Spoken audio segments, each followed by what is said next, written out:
Hello बच्चों, let's read the question. Angle between I cap plus J cap and I cap is 45 degree. Reason: I cap plus J cap is equally inclined to both I cap and J cap, and the angle between I cap and J cap is 90 degree. Okay. Assumption में देखा है कि angle जो होगा I cap J cap और I के बीच 45 degree होगा. देखो I cap हमारा क्या होता है, यूनिट वेक्टर होता है अलोंग x एक्सिस. ठीक है, इस डायरेक्शन में I cap हमारा यह होता है unit vector along x axis, and unit vector along y axis क्या होता है J cap. ठीक है, हमारी y एक्सिस होगी. अब देखो आई कैप प्लस जे कैप कोई वेक्टर है, मान लो इसके जो कोऑर्डिनेट्स क्या होंगे 1,1, यहाँ पे कुछ ऐसे ये लाई कर रहा हो,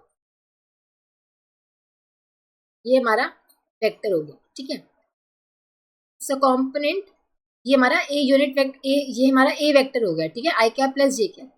ठीक है, इसका जो कंपोनेंट होगा अलोंग एक्स एक्सिस भी क्या है 1 है, और अलोंग वाई एक्सिस भी क्या है, ये हमारा 1 है, ए एक्स बोल देते हैं इसको, और ये भी 1 है, ये वाला जो है अलोंग वाई एक्सिस.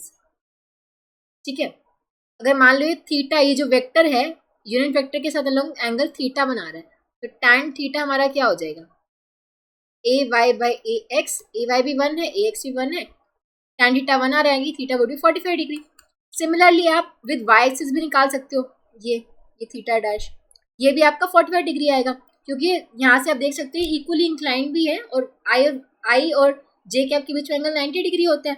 ठीक है, सो ये 45 ही आएंगे दोनों. तो angle between I cap plus J cap and I, यानी कि कोई वेक्टर जो हमने ए माना था इसके बीच में और आई के बीच में 45 डिग्री होता है, और angle between A and J will also भी 45 डिग्री ओनली. ठीक है, तो रीजन भी सही देखा कि आई कैप प्लस जे कैप इक्वली इंक्लाइंड होते हैं आई और जे पर, and the angle between I and J is 90 degree.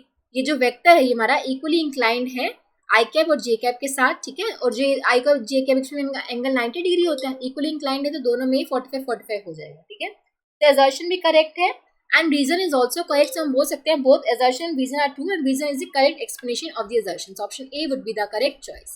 I hope आप सबको समझ आया होगा. Thank you so much.